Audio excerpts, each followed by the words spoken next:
You know who we should thank? We should thank Sean Waltman, who joined us last week.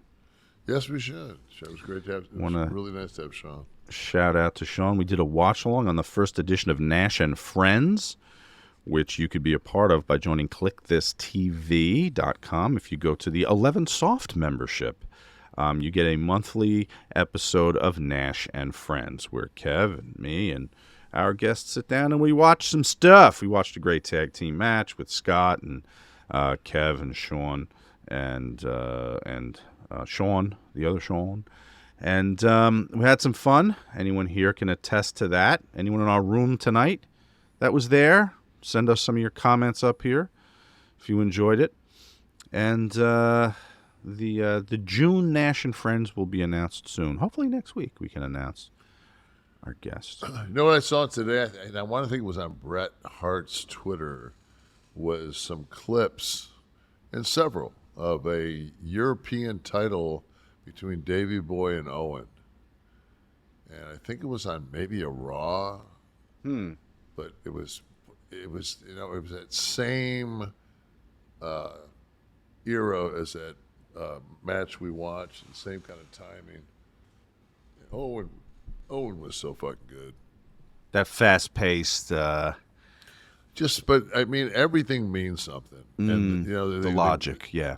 And Psychology. it's pro wrestling. It's the working the arm, but not Circus Olay working the arm, but actually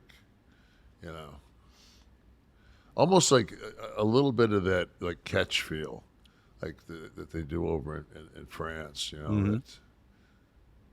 Does Davey maybe not get the credit that, I mean, Dynamite is always talked about, both for his work in Japan and here. Bret, of course, is in class by his own. But does Davey sometimes get overlooked in his earlier years? Davey could work his ass off. Yeah, especially for his size too. Yeah, Davey was, and he was safe. He was strong. He was strong. Yeah, he was strong as a fucking ox. He picked you up. He laid you flat. His shit looked snug. He never fucking T-boned you. Never hit you in the T-bone, which is here. And no, he was a fucking great talent. Amazing. Great. It's tremendous. I'm going to do the old man question. We couldn't have timed that fucking boot finish. Dude, everything. The fucking whole thing was timed perfectly. It really was. And it's just funny how, like you say, it wasn't our regular psychology, but for some reason that night it was. Guys, why today we have very athletic wrestlers in the majors? Why can't we see a match like that today? I tell no goddamn story. Is it that simple? It's not that simple.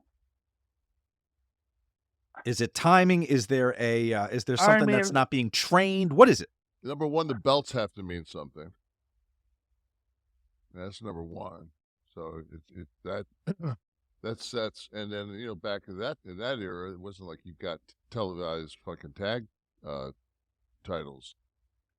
We were still 5 pay-per-views back then. You know how like years ago, like when we were younger, like I mean, there would be movies with special effects, but they still had to be good fucking movies, right? Like, yeah. And then like once the better special effects came, you would see it kind of start to flip when it came to like, that's I've scripts and all. I've said it a lot about like the WrestleManias. Like the WrestleMania now is like Marvel.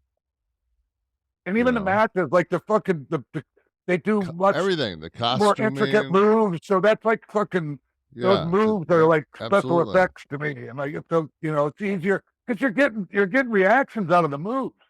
Yeah, so it's like sometimes it's hard to differentiate like the different kinds of reactions, like a reaction for a move versus like the other reaction, like the in between the move stuff. Like I always say this, and I know, it's I know that in our era, we never had 86,000 people 2 nights in a row. in a fucking football field. So everybody's doing. It's just a different fucking, Right now, I don't want to sound like we're fucking fans of The Godfather 2. Like that's the greatest film of all time. It's not. It's not. But what do you say, Oliver? No, Happy Tricks. Not Godfather 3 is fucking greatest movie of all time. Yeah. They need to put more Sofia Coppola in it. Do a new edit. But I still contend. I mean, I still will say that the belts were not of consequence to me watching that. Now the build up to that, and maybe the excitement around the fact that the belts may change hands because they didn't as often as they do now. But that match, if you took the belts out of it and showed it today, I think it would still have the same jaw-dropping effect on the precision of 4 wrestlers who seemingly don't take a pause. Everything's believable, except the double team on the abdominal stretch. Everything's believable. Everything's crisp. Nothing's fucking blown. And maybe if it is, I didn't notice it because you guys knew how to fucking cover. I don't think it's even any of the angles, the belts, nothing. I just think it stands as an athletic competition. I think you put some guys out there that they care less about, that the fans care less about, and they can have the same match. Obviously, like I think some of that to do with we were just over, like the people cared about. We had emotional equity built up. Plus, we were going. I mean, the fact that it was us 4, so we were going to go. I mean, we were going to give extra because we were out there with our boys. Yeah. So and a lot of people there, like even though like the internet wasn't a thing yet, the behind the scenes news, the smarter wrestling bands, there was a smaller, percentage of them, but a lot of them were in that area, right? And they knew, they had they could get the Kliq sheets. Yeah, they knew the Kliq was. They knew what we were. They'd go to we Lookers. were all 4 in the ring together. Yeah, they go to Lookers and see all 4 of us fucking hanging out. Yeah, so I think they knew it was something that was probably going to be special. Yeah. Too Hard and Fierce brings up a good point. It was high octane, but I wouldn't call it a spot fest. Not at all. No, there were the peaks and valleys and the if someone was selling, they fucking logically sold. I mean, they didn't bounce back up and use the leg that just got the fact that you said the abdominal stretch was fucking bogus, but it was a hole like that. That and not the abdominal stretch, the pull, the thing. The pull. Yeah, the pull. That's physics. Come on, man. That's physics. God, I thought you got a few cut hairs you can split, Sean. All right, it's time for the fans to talk to Kevin.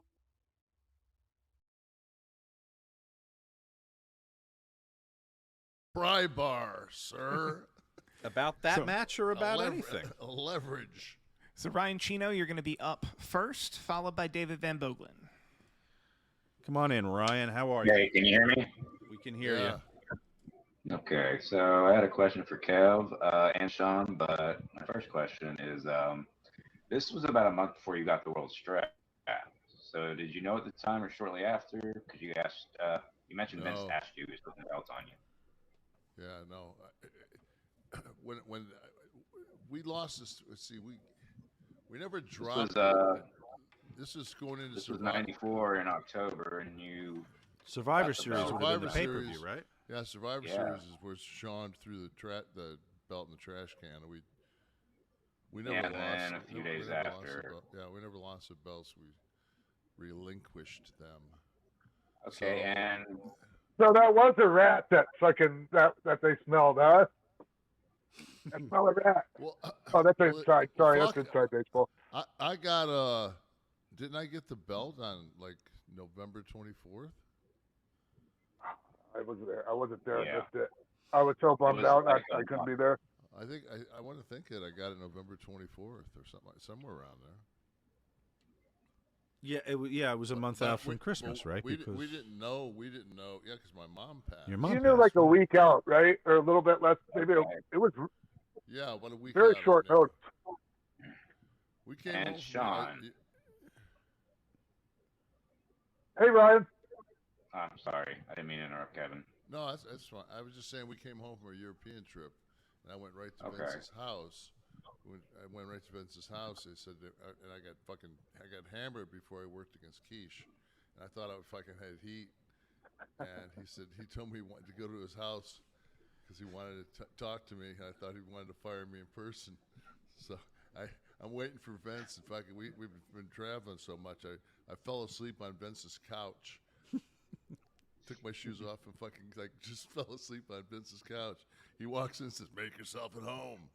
I look up, I'm thinking, "Oh man." He goes, "Let's go outside."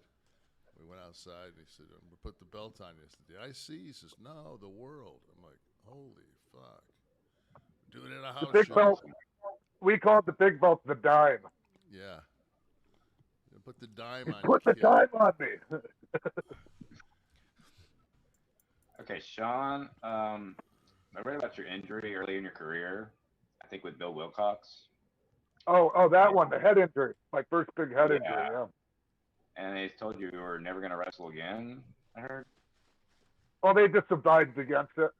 You know, it was a pretty massive. I had acute hematoma on my brain. They called it. It's blood clot actually on my brain. Yeah, I was out. I couldn't wrestle for 3 or 4 months. Remember, Sean? I was telling you about. I was driving wheelchair Donnie around. Yeah. There's a nice story that's going to be in my book about the time that I couldn't wrestle.